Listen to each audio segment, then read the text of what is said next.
Welcome to Changing the Sales Game on webtalkradio.com. I'm your host, Connie Whitman. You know, I'm excited that you're here. So here's the deal, right? Changing, just that word change alone is enough to throw people into a tailspin. But the sales game, I think, is important because we need to change that word sales from that icky, manipulative, kind of yuck perspective. And in my view, sales should be love, care, and respect. The other thing I have learned, right, in my almost 6 decades or over 6 decades on this earth, everything we do to improve or grow when change is part of the mixture, which, by the way, guess what? Change is always part of the mixture. I have a free gift for you in the show notes. It's my communication style assessment. Take it 5-10 minutes to take the quiz.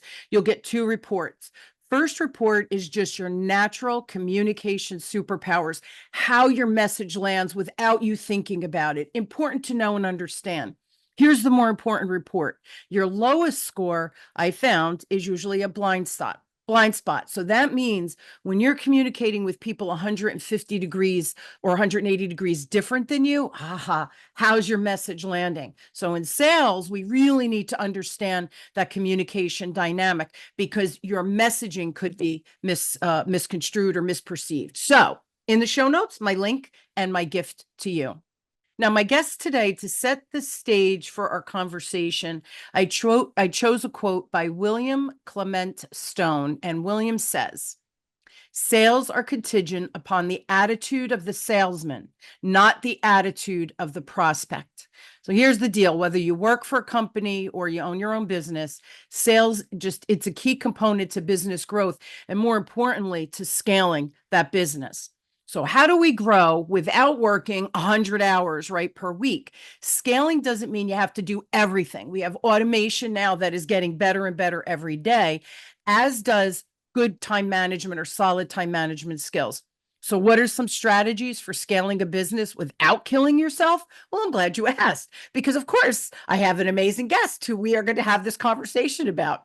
His name is Chad Blackburn. Now, Chad is a hardcore Bitcoiner, as well as being a director at a national accounting firm. He has extensive expertise in business development, but the foundation of his skill stack is technical expertise, which, by the way, before we started recording, he just showed me a bunch of things. So he's brilliant. He holds an MBA and a bachelor's degree in Management Information System, and he is active in many charitable organizations, as well as being a competitive triathlete. He's the real deal, guys.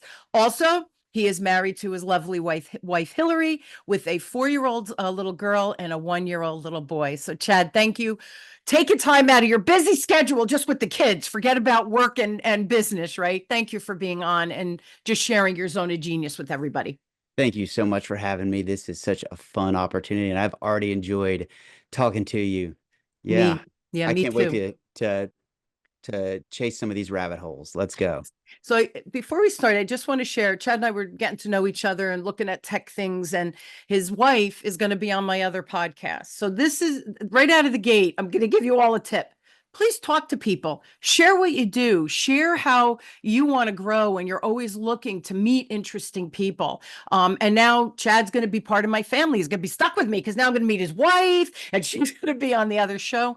Really important that we talk to people and truly show our heart. And that's how we develop even more business, more growth, and all those things. Just wanted to do that as a little aside, Chad, because they didn't see the behind the scenes.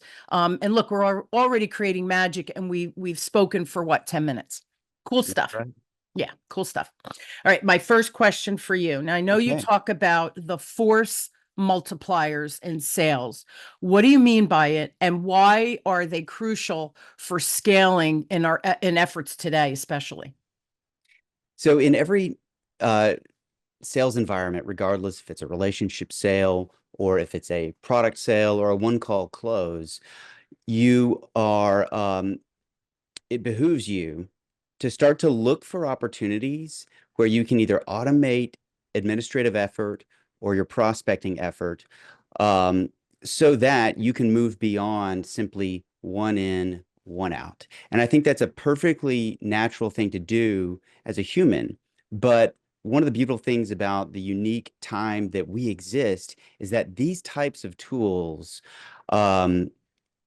have exploded in their actual business use and functionality, right? Some things are gimmicky, they don't actually work, but then all of a sudden you start figuring out tools that really change the game on Yep. how you force multiply on something that is essential to your business. And I think it's important to look at this as your business as a whole. Yes, there are things that we're going to figure out that help our sales game, but there are other tools that we're going to utilize that simply create more time that we can devote to high priority activities, Yeah. and that helps us focus our time and attention onto the highest priority activities because we can only do so much in a day. And keep in mind that your brain burns calories. You only have so much that it can do. And by the time you get done burning all those calories on low priority tasks, you don't have any energy left to actually do quality work on high priority needle moving efforts. And that's what we want to do. We want to figure out how to utilize force multipliers to automate or to even eliminate things that rob our time. And it's scary, right, Chad? Because we do the thing that's most comfortable, not the thing that's a priority. Usually, the thing that's a priority is a little bit more comfortable to execute. That's I right. have to write an email. I'm not necessarily a great writer. Oh my God, the marketing. And am I using the right phraseology? Isn't it part of my brand? And it becomes so complex that I think, oh, I just don't want to do that. But I need the marketing to feed my funnel so that I can have conversations to make the sales and make money, right? So That's right. where it's better, let me check my email, see who's looking for me if I can help them. So Hmm. we're humans. We want the path of least resistance, the most comfortable path so that we don't have to do that other maybe scarier stuff. So that is really important. Can you give me an example or give us an example of what a force multiplier is that helps us with that admin stuff that you talked about so we don't exhaust ourselves? Okay. One of the things that we talked about early in our pregame were the note-taking applications that so many people are using these days. And as anybody, I would encourage anybody that's doing any selling or presenting over Zoom or Teams or whatever it is, utilize one of these tools. Some of them are built into the actual meeting applications, others are third party. I happen to like one called Fireflies because it can jump between all the different meeting applications. It's not just specific. And there's some other tools in there that I think make it great. Cool. But once you start capturing that information, you enhance the quality of your thank you notes, follow-ups, even preparation emails for other people that need to be involved in whatever the deal is. You enhance the quality of that work by orders of magnitude. And it really shows how foolish I was for so long thinking that I could just remember facts. You know, you jot things down, you make notes, Yeah. but when you compare that to having indexed access to every single thing that was said in that conversation. And then, of course, you can take that conversation and do other things with it, like use it in ChatGPT or things like that. But when you have access to that, you now have photographic memory. Okay, so what would I do if I had photographic memory? Well, I would write the most perfect preparation emails for our second meeting. I would score my performance on every call using a sales methodology. And I would look at where I fell short. Did I ask the second question? Did I build rapport? Did I set an upfront contract? And I want to know that on every single call that I do so that I can improve.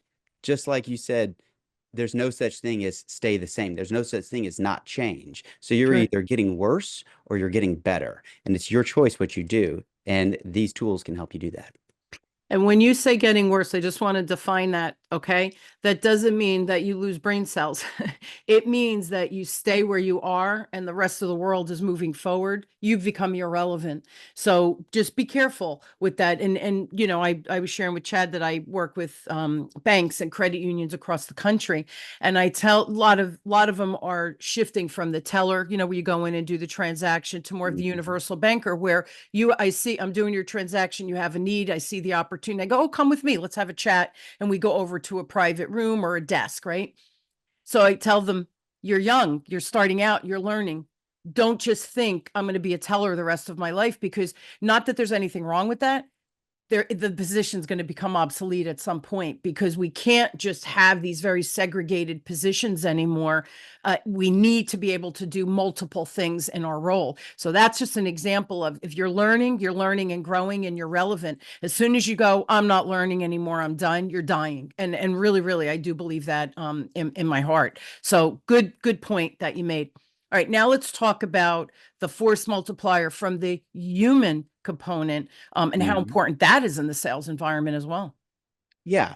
And this varies from role to role, but with what I do at a big national accounting firm is I start to think through who in my network serves the end client that I want. And a lot of people call these centers of influence or Mm, referral agents. You can just pick whatever name it is.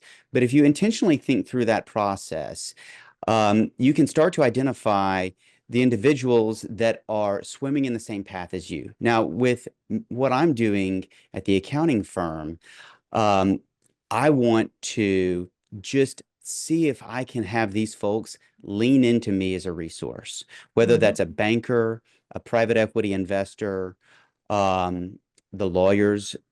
They're always tendering questions from their clients that are outside of their realm of expertise. And if that's an accounting question, I want them to be immediately sending that information to me, that question to me, to give me an opportunity to demystify whatever it is. And it creates a win-win-win situation. The Yeah. client's happy because they've been oriented on whatever their problem was. The referral agent or the COI is extremely happy because they added value by knowing the person that could solve their problem or at least get them closer to solving their problem. And then the partners that work on my team, they're extremely happy because they get to talk about the things that are in their realm of expertise. And oftentimes, these referrals are a great fit for our firm. And if it's not a great fit for our firm, it gives me an opportunity to make a deposit in the referral bank of somebody that's operating in a different part of the market. That's And right. then once again, that that creates goodwill with that other person. Let's say it's a smaller or a larger accountant, somebody that's a better fit for whatever the prospect is. And that increases the chances that they're going to pick the phone and call me when they've got a client or a prospect that's not a good fit for them. And so you create that virtuous cycle that should build itself. Some people call them sales engines. I like that phrase because I like it. you still need to maintain them, right? You got to add gas, you got to add oil, but they run 24/7 and they create eyes and ears where you don't have them. I'm loving on you right now. So it's interesting because the law of reciprocity is what you just described. And as soon as you give a referral to, well, somebody gives you a referral, you're thinking, I want to give back to this person. And whatever that means, hopefully it could be a referral where it's a revenue generator for them. But I have, and I tease because I'm from New Jersey. So I always say, when I meet people and they say, I really want to work with you. You're really good at sales, and they're too small and I'm too expensive. And I say to Mhm. them, you don't, yes, could I help you? Yes. It's not worth it for you to pay what you're going to pay me. Trust me, I have someone else who I have vetted. They're really, really good. They're going to be more in line with you, and you're still going to get, and we still could be friends, right? That's a beautiful thing. That's right. Now I Yeah. turn around because I always say, I got a guy, but I Hmm. vet before I refer anyone. I vet and make sure that they're top notch caliber and they're going to deliver. Well, now what happens is I refer to that other person when they have an opportunity where it's a corporate client, they know they might be in over their head. They're going to reach out to me. So you create this beautiful flow of good energy energy out there easily with zero effort on your part. And oh, by the way, you're doing the right thing for the client. Chad, every time I've done that where I've introduced someone else really who can serve them better than I ever could. Do you know that person? I didn't work with them. They'll send me referrals. Bingo. It's because Connie's the real deal. She's only going to help, or she's going to share her network with my friend, my colleague, whoever it might be. And it's not about every referral I give you or you give me that we're going to make a sale. It's not Mhm. about that, right? It's about Right. this whole energy flow out there. And I think we forget it. We think I have to do A, B, and then C is going to happen. Sometimes we have to do A, let it sit, find C, and then go back to B. There is no one path to get this done. You could comment. I think that was brilliant what you said. Yeah, it's a free market. You never know how these things are going to unfold. They Yeah. rhyme, and you can certainly do things to prepare yourself, and you can run through fundamentals and you can improve your Yeah. skills. Yeah. But you've got to be able to put yourself in a position to identify when those opportunities exist, either for you to do business with somebody or for you to have an opportunity to refer that person to somebody else. You have to be actively listening for those opportunities because you could just as easily let those outbound referral opportunities pass you by. And if you service your referral network, they will service you. You need to be looking Absolutely. for those opportunities. Yeah, I love it. I've lived 42 years that way. And knock on wood, it's never disappointed. And people say, but is it true? I go, I in spades, but I can't tell you I did this and it created it's the whole thing. It's like a washing machine. You have everything sudsing up together in there, right? Mhm. It's not just a one strategy, it's a whole bunch of strategies working in tandem. All right, you're young. So now my next question, it's going to be about AI. How do you personally leverage AI, automation, whatever, in your own work to optimize tasks and again, that time management because we only have, so much time in a day. That's right. So the broad answer there is increasingly more. These tools, whether you're utilizing them for research, writing, or even just aggregating disparate thoughts, these are some of the most powerful business productivity tools that the world has ever gained access to. Yeah. And uh, when you were talking about force multiplying or saving time or deleting administrative effort, these tools have the ability to do a lot of that. Now, keep in mind, some of these tools like a ChatGPT or a Claude or Fireflies or Grok or whatever you want to use, they're all optimized for different things. So it behooves you to start to figure out which ones work for what and then start to learn how to use them.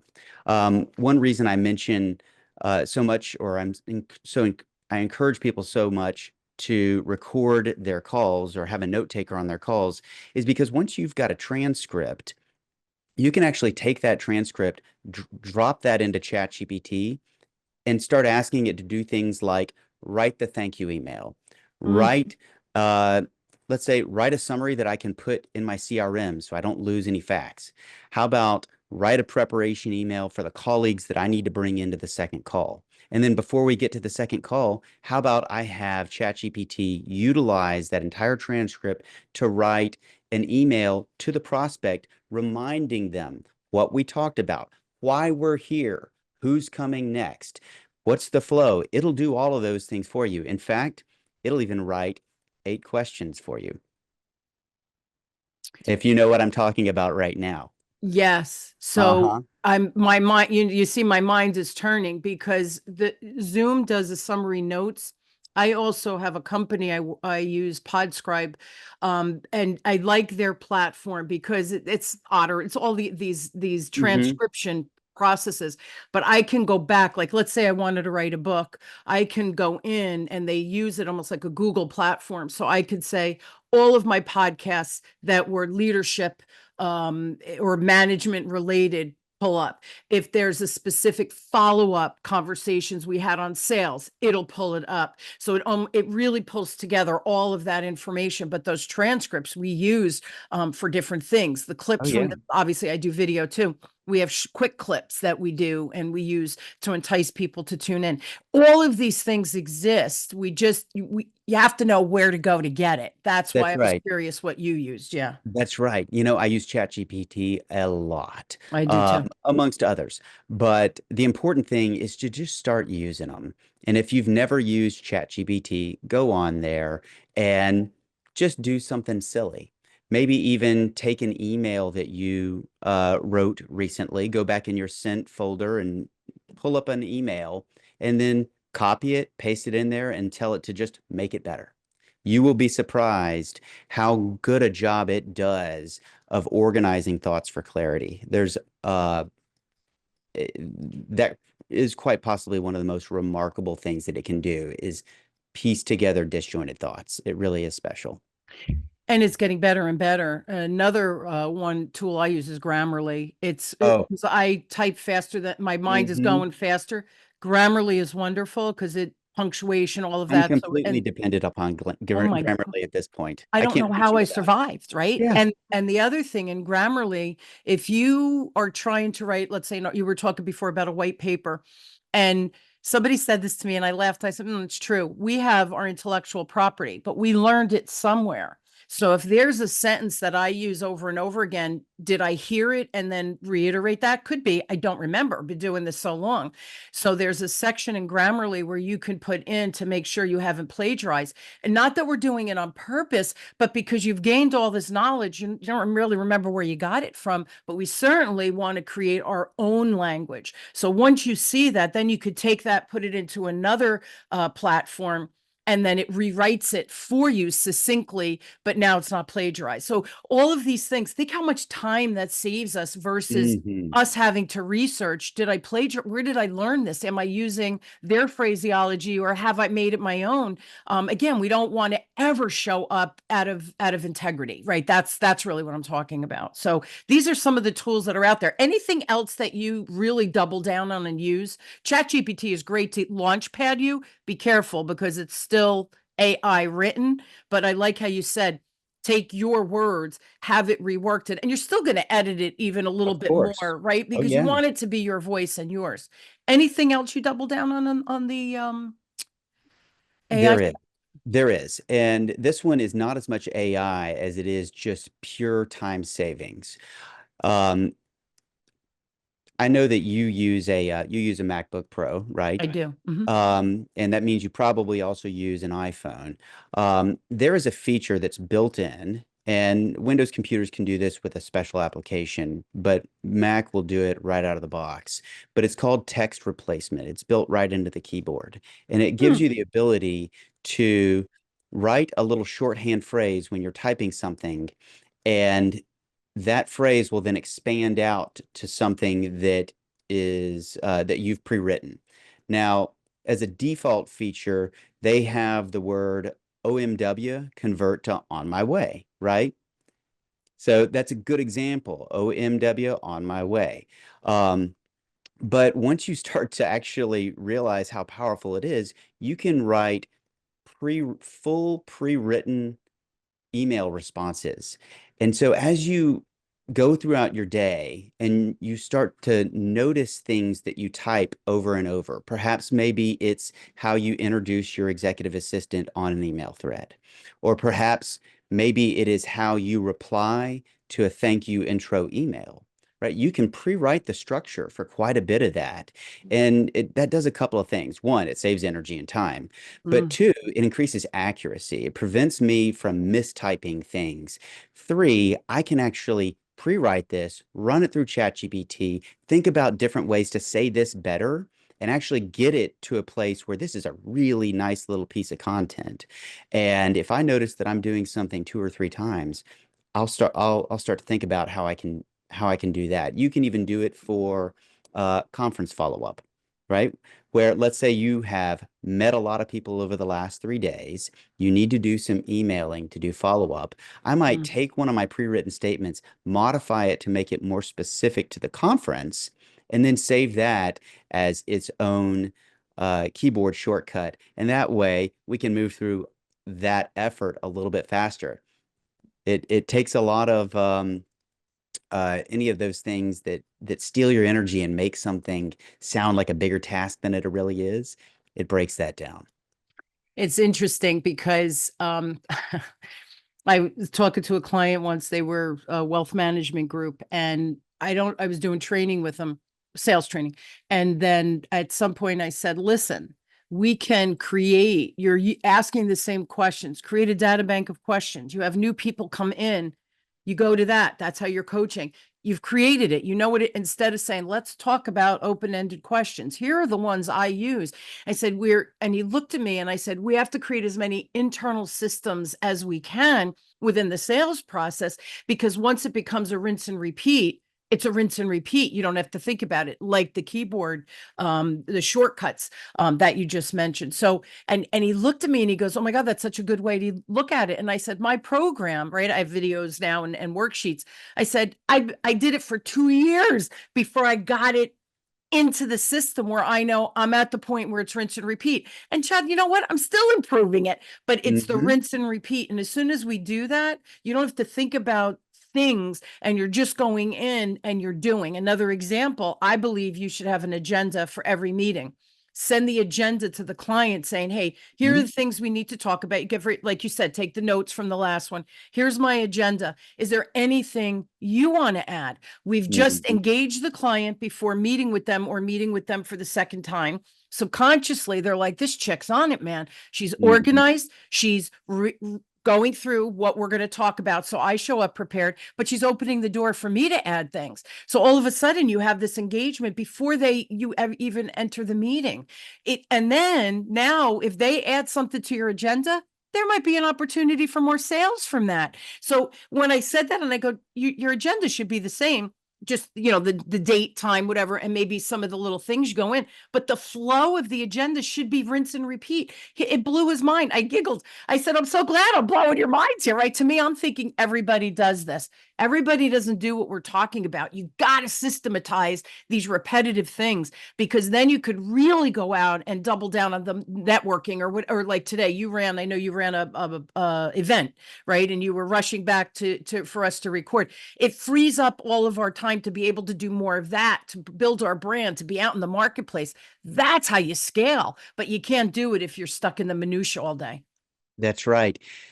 Connie, it frees us up to express our God-given talents and our skills better when Yeah. we don't have to waste so much time on the things that maybe we're not good at or that Mm, are ripe for automation. mm. Yeah, agree.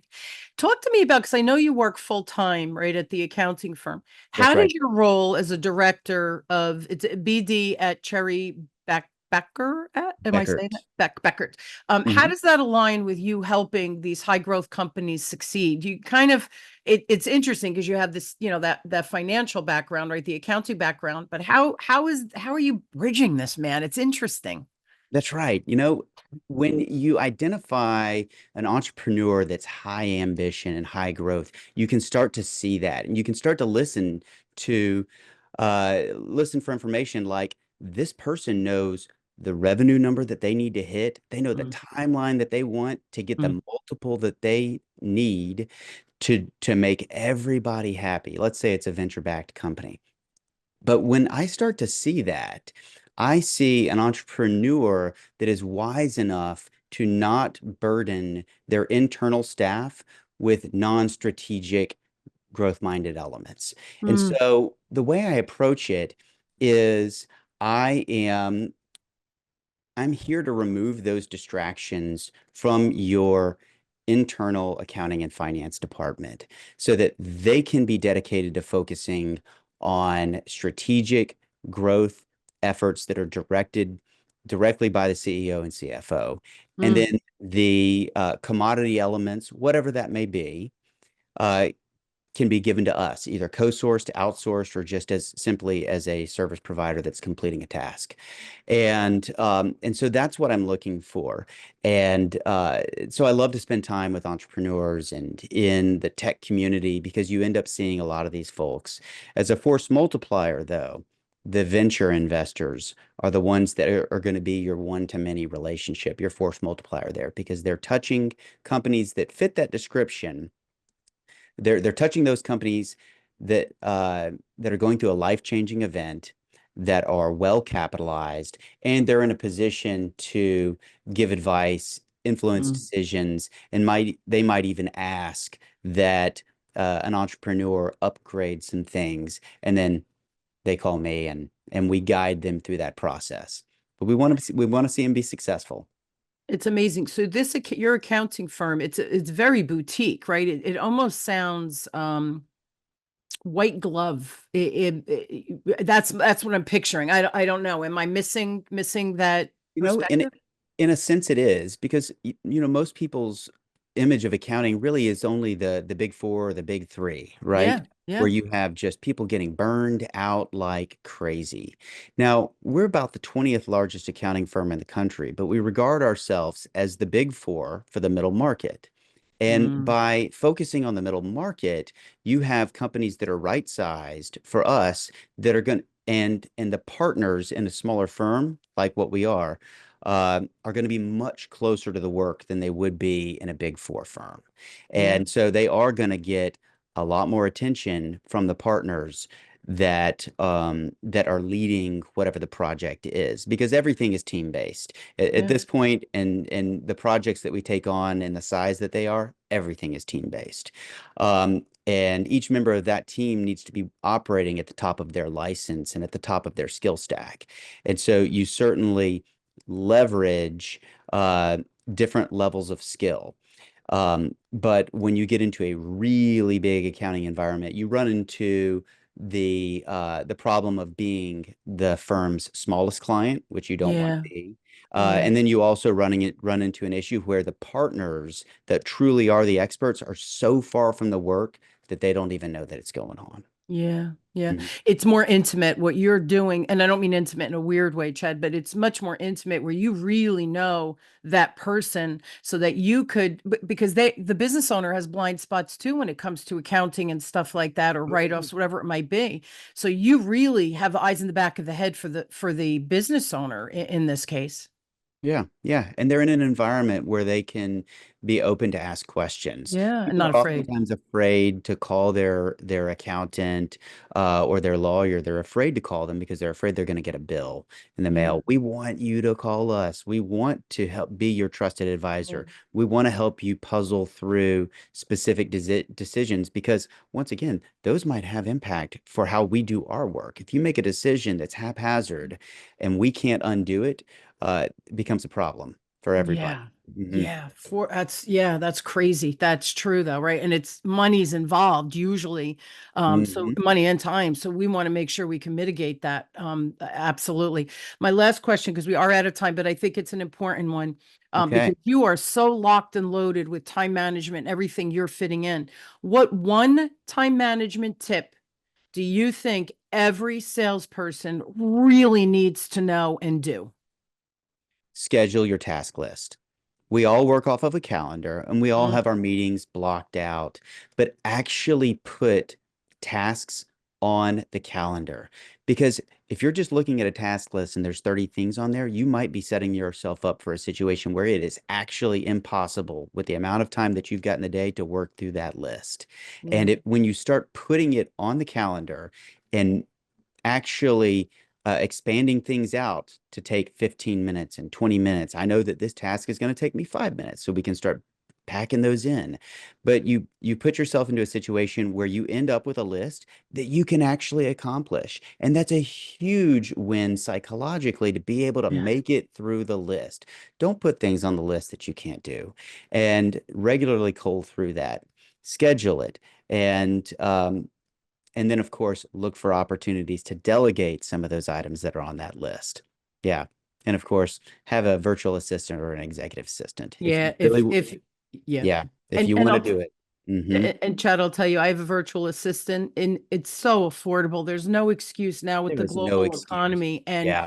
The young lady's in the Philippines, and I'm telling Mhm. you, 3 years she's been with me, she yells at me, "You're taking on too much. We have too much Mhm. marketing." And I go, "Oh, okay." I go, "I forgot because I don't have the Mhm. schedule. She does. That's her job. I don't want it. You just tell me where to That's show right. up and what to do." Yeah. But she's managing all the balls in the air. So you're right. It's Mm. much more, it's easier to do and more affordable.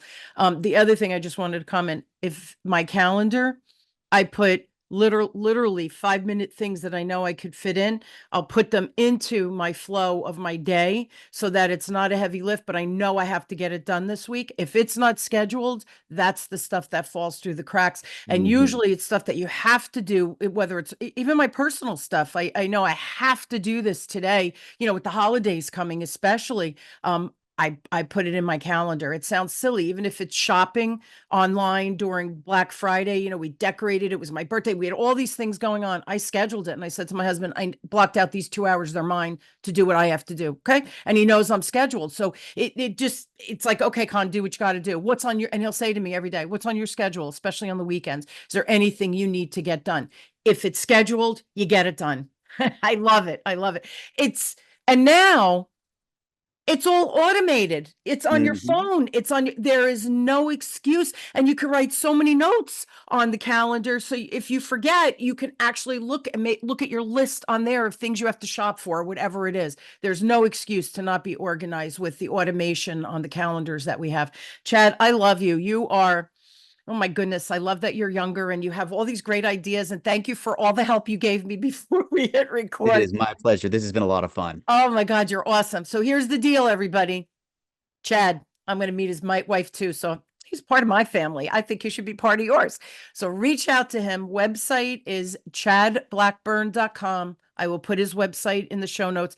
If you have a question for him specifically about all the things he talked about with the accounting firm, etc., email him, chad@chadblackburn.com. Thank you, Chad, for being such a great guest. And Thank you, Connie. you're so, what's the right word I want to use? Balanced. Your I appreciate delivery, that. yeah, you're That really means a lot, balanced. actually. Yeah, yeah, you're just so nice.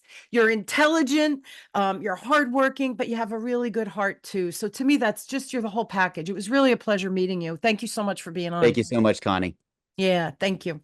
And I hope you will join me weekly as we question, build, and discover, no matter where you are on changing your sales game. My guests and I truly hope that we shared some tips, ideas that you can put into practice today. Call to action. Information's a beautiful thing. If it sits in your brain, you're not doing anything with it. You're not really growing. Go to Chad's website, email Chad, take the tip with your calendar and schedule and organize yourself. Use the automation that Chad talked about. Do the notes on Zoom or Teams or wherever you are so that you can leverage it with Chat GPT, right? I didn't do anything today. He was the brains of the operation. He gave you a ton of ideas. Please choose one thing, put it into practice. Promise you, magic will happen on the back end. Chad, thank you again for being just Thank so you. open and sharing these brilliant ideas. I really appreciate it. And thank you for tuning into Changing the Sales Game with me, your host, Connie Whitman, on webtalkradio.com. I love you all. I am inspired that you join us weekly. And I really, really do hope that my guests and I give you things to ponder, things to execute, and hopefully on the back end, it makes your life, whether it's personal or business, a little bit easier. Thank you for tuning in. We'll see you next week. Have a great week, everybody. Love you.